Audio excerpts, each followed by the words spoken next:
Good evening, everybody. My name is Nick Flowers, and this is my Module 15 for AEP 858 Case Study Every Day Counts. So let's go ahead and begin with Section 1, which is a summary. I am a new principal at a high school. It's my first semester. I spent it collecting school data for improvement on the issue of school attendance, because of the fact the building that I have taken over is the worst in the district for attendance. It is the lowest in years and lowest in the district. Those involved, that would be myself, the superintendent, teachers, especially the homeroom educators, coaches, especially the football coach, students, and support staff. One of the biggest things that we got to figure out is accurate attendance is not being taken. There's a lot of absences being completely ignored by staff and often being pushed by staff. For example, there's a football coach specifically pushing students to be absent and giving an excuse of why it's okay for them to be so. The school is not meeting state law or district rules because of the fact these students are not being held accountable for attending school. Section 2, a report of any legal or ethical issues. Well, simple fact is, we as a district are legally required to report student attendance. And if a student is not attending, then we have the obligation to make sure that students are being reported for truancy. So attendance not being reported based on school or state law, that's a major issue. If they're not meeting those rules, then we're supposed to contact social workers or truancy officers. So that way this excess can be halted and these students aren't being affected in the end. And the student well-being is not being thought of. Simple fact is, if these students aren't going to school, they're not getting what they need to be successful. And this leads to ethical issues, such as unequal treatment. Simple fact is, we see a specific group of students who are constantly missing, multiple being football players. Student development is not the main priority by this group, because of the fact, if they're not in class, they're not getting their needs met, they're not going to be successful. And as a district, that is our number one obligation, is to help the student development. Section 3 is the synthesis. So let's make it real simple in one sentence. I, as a new admin, must solve the rampant issue of attendance due to lack of following district and state laws. It is my job as the school leader to figure out what is the issue, how this issue can be stopped, and how we can fix the issue so it does not occur again. So what we know, Karen, Tyrone, Christina, Carl, and John all have high absenteeism. The homeroom is excusing them. The football coach is approving it and saying, hey, it's okay to miss because you're an athlete. The counselor is not alerting parents.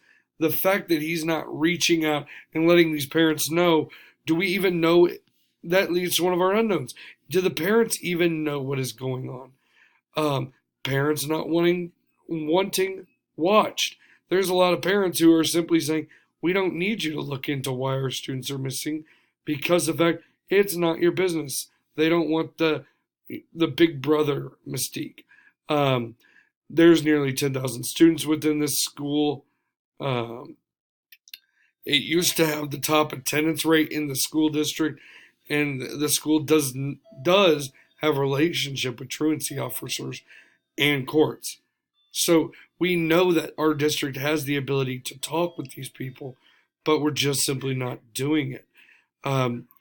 We know that attendance issues are within the grades. If you don't go to school, you're not getting the work. That's then leading to these students not handing it in, not passing classes, which in the end results in more students failing. We have a new principal that does have a plan, but the old policy wasn't enforced. So how do we know a new policy will be? Some of the things we don't know Is it every homeroom teacher doing the same thing? Are they all excusing it, or is it just some of them? Are we even notifying the parents of absenteeism? What is our process there? Does the counselor know the policy? Does the counselor actually have the knowledge of this is what you're supposed to do and how to run the report of what students are missing classes? And do students know and understand the policies? How often does the school contact parents? Do we contact every time they are late? Do we just contact at the beginning of the day when they're missing? I mean, what is our current policy? Has school income or demographics been changing? We see that our district has changed by the fact that it is more diverse, but it's primarily still a middle class group. So what has that had to change? How long has the issue been growing? Is this just a recent change, or has this been getting worse and worse over the years? How many absences are truant in this district? How many classes make an absence? So if I miss the first class of the day, is that an absence, or is it just tardy? Do I have to miss half a day to be truly missing? Section 5, review and prioritize the information. It's simple. Absences are harming school improvement and development. If these students aren't here, then they can't get the information they need. They can't learn and grow, and their development will then be halted. And we as a district, it is our job to raise the student development. We're here to guide and instruct. We have a new action plan that can harm a teacher career. If we simply go in and say this is what's going to happen, it could honestly ruin a career. So we got to figure out a way that's going to both impact the students in a positive way and the staff. Stakes are high for teachers, students, admin, parents, and the state because of the fact everybody involved, there's a lot going on. If the admin doesn't take a strong stand, then the school district could see as them not doing their job. If they take too strong of a stand, the teachers could lose their morale. If the teachers then go too strong, the students could become disinterested. We have to find a way that does the best for all. Not all are informed due to data seeking. It's simple. That first semester, I as a new principal didn't do much because I was looking at the data, trying to figure out what is the motive that I need to take. And simply, more data is needed from the football coach, homeroom teachers, and the counselor. We have to answer some of those unknowns. So let's talk about our options. 1, we could do nothing. Nothing ever solved anything for anyone. If you do nothing, the school will continue to decline. I as the admin will go under professional review by the superintendent, and they're going to find somebody who's going to do something about it. 2, put staff on notice of non-renewal.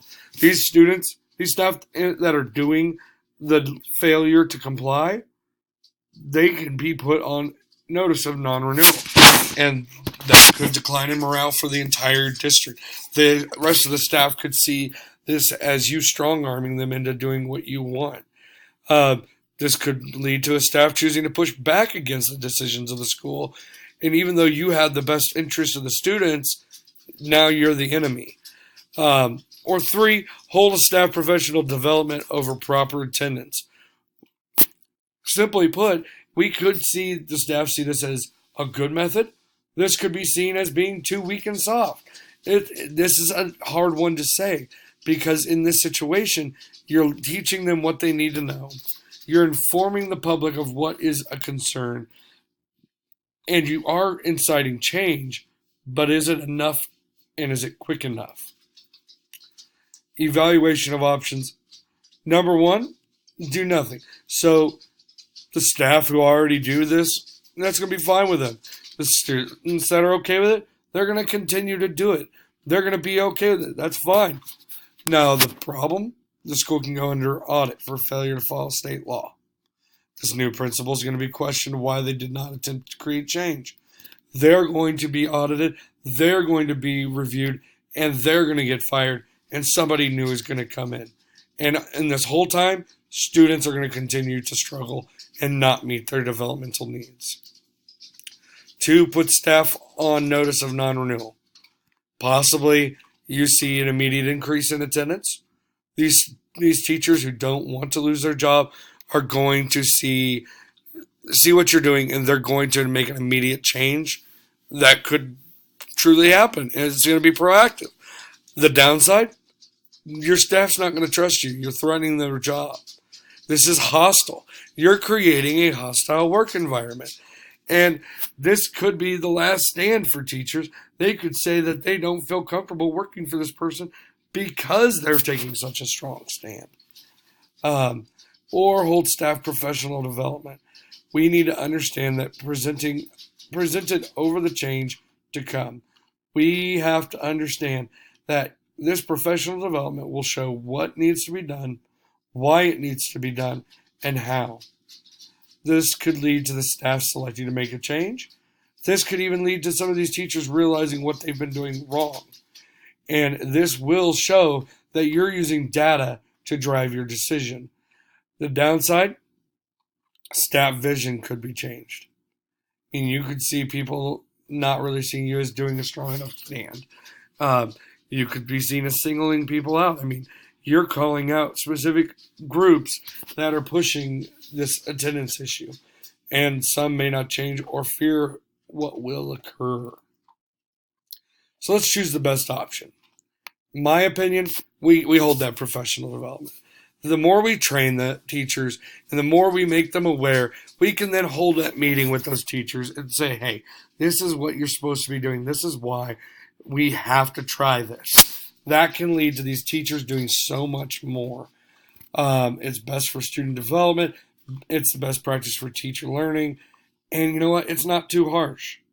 And all the stakeholders are going to see what we're doing, and it's going to benefit our district.